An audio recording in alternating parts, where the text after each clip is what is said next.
Hello children, welcome to असा education. आज हम करेंगे गुजरात बोर्ड की 9th क्लास की संस्कृत की बुक का 3rd चैप्टर परम निधानम कहा। इसका हम करेंगे सारांश। तो आइए देखते हैं कि इस पाठ में क्या बताया गया है। इस पाठ का सारांश क्या है। पाठ का नाम है परम निधानम कहा, मतलब सबसे बड़ा धन क्या होता है, सबसे बड़ा धन क्या है। तो ये जो पाठ है वो एक संवादात्मक शैली में है, मतलब एक दूसरे का संवाद है। दो व्यक्ति हैं जो कि आपस में बातचीत करते हैं। तो इसमें राजा भोज और एक नवयुवक है जो कि अपने आप को घट पंडित कहता है। तो इनके बीच में क्या है, तर्क वितर्क होता है राजा भोज और घट पंडित के बीच में। तो यह कहानी न केवल ज्ञान और चातुर्य की परीक्षा है, मतलब इसमें बताया गया है कि किस तरह से घट पंडित जो है वो चतुरता के साथ अपने प्रश्नों का उत्तर देता है। राजा जो प्रश्न करते हैं, राजा जो बात कहते हैं उनका उत्तर देता है। बल्कि यह भी दर्शाती है ये कहानी कि सच्चा धन वास्तव में क्या है। तो यह पाठ एक संवादात्मक शैली में लिखा गया है जिसमें राजा भोज और एक नवयुवक घट पंडित के बीच तर्क वितर्क होता है। यह कहानी न केवल ज्ञान और चातुर्य की परीक्षा है, बल्कि यह भी दर्शाती है कि सच्चा धन परम निधानम, मतलब सच्चा धन वास्तव में क्या है। तो यह जो पाठ है वो एक शिक्षाप्रद संवाद पर आधारित है जिसमें राजा भोज और एक चतुर युवक घट पंडित के बीच ज्ञान वाक्युद्ध होता है, तर्क वितर्क होता है। तो राजा भोज एक विद्या प्रेमी और गुरु की कद्र करने वाले राजा थे। तो एक दिन क्या होता है, वो महल की खिड़की से सड़क पर एक अपरिचित युवक को देखते हैं जिसको वो जानते नहीं हैं, और उसका परिचय जानने के लिए वो उसको महल में बुलाते हैं, उस युवक को महल में बुलाते हैं। तो युवक अपने आप को क्या कहता है कि वो घट पंडित है, मतलब घट माने घड़ा। जैसे घड़ा पानी से भरा होता है वैसे ही वह ज्ञान से भरपूर है। तो जैसे मटके में पानी भरा होता है पूरा, वैसे ही उसके अंदर सारा ज्ञान समाया हुआ है। तो राजा भोज को उसका यह आत्मविश्वास अहंकारपूर्ण लगता है। तो राजा को लगता है कि ये आदमी तो बहुत अहंकारी है, इसमें बहुत घमंड है कि इसको बहुत अधिक ज्ञान है, और वह उसे प्रतीकों के माध्यम से चुनौती देना शुरू करते हैं। तो संवाद में दोनों एक दूसरे की तुलना अलग अलग रूपों में करते हैं।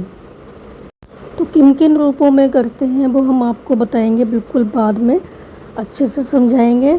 तो हर बार युवक क्या करता है, बुद्धिमानी और चातुर्य से, चतुरता से उत्तर देता है, और राजा भोज का उत्तर निरर्थक कर देता है, बेकार कर देता है।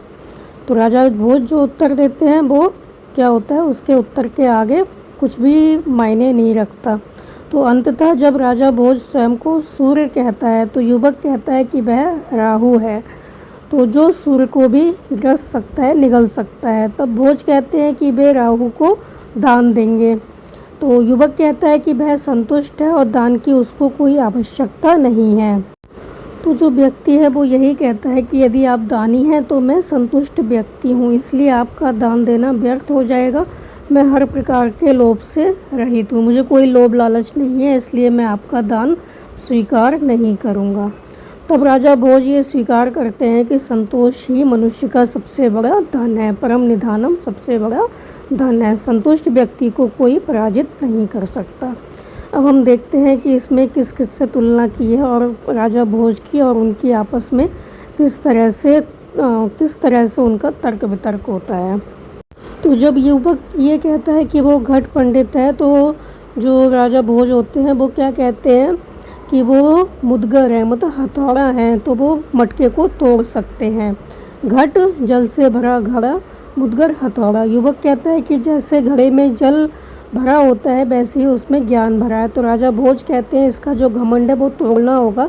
तो भोज क्या कहते हैं कि वो अगर घट है तो वो हथौड़ा है जो घट को तोड़ सकते हैं।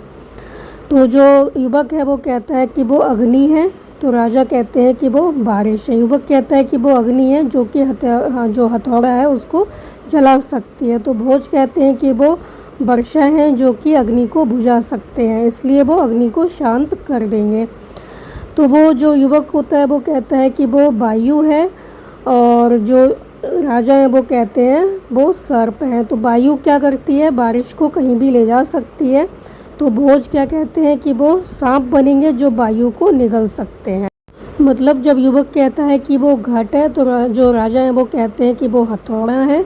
तो जब वो हथौड़ा कहते हैं तो वो क्या कहता है युवक कि वो अग्नि है जो कि हथौड़े को तोड़ सकती है, क्योंकि राजा क्या कहते हैं कि वो हथौड़ा है तो तुम्हारा जो तुम घट हो तो मैं तुमको तोड़ सकता हूँ। तो वो कहता है कि वो अग्नि है तो वो क्या कर सकता है, इस हथौड़े को जला सकता है।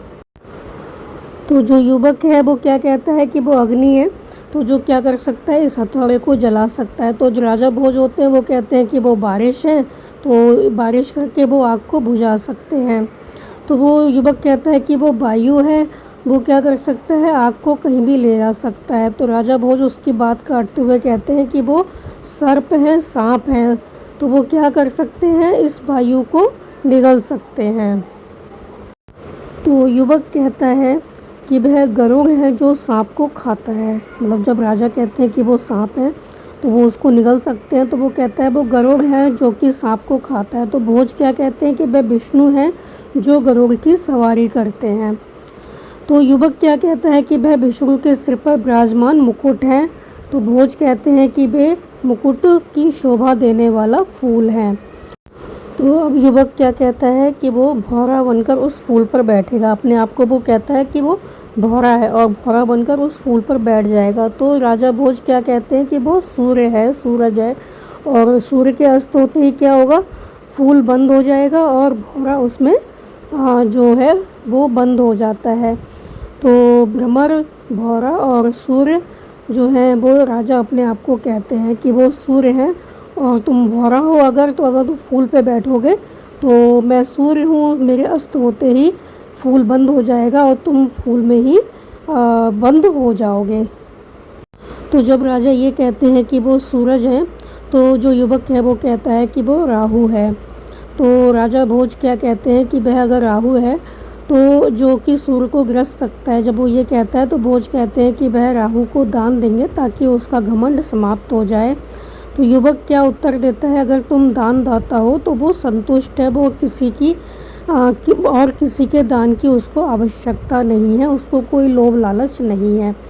तो जब राजा भोज दान दाता बनते हैं, दान देने वाले बनते हैं, तो जो व्यक्ति होता है कि वो कह देता है कि वो संतुष्ट व्यक्ति है, उससे कोई दान की आवश्यकता नहीं है, वो लोभ रहित है। तो इस तरह से उनका जो संवाद है वो ख़त्म हो जाता है। तो ये संवाद केवल प्रतिस्पर्धा नहीं बल्कि बुद्धि, आत्मविश्वास और विनम्रता का प्रमाण है। तो युवक हर बार राजा भोज के चुनौतीपूर्ण रूपक का बुद्धिमत्ता से उत्तर देता है। अंततः बात संतोष पर आकर समाप्त होती है, जहाँ भोज स्वीकार करते हैं कि संतोष है परम निधानम, संतोष ही सबसे बड़ा धन है। जैसा कि पाठ का नाम है परम निधानम, कहा सबसे बड़ा धन क्या है, तो संतोष ही सबसे बड़ा धन है। तो ये था आपका इस पाठ का सारांश। उम्मीद है आपको समझ में आया होगा। तो आप हमारे चैनल को लाइक कीजिए, सब्सक्राइब कीजिए और शेयर करना बिल्कुल मत भूला करिए। Thank you.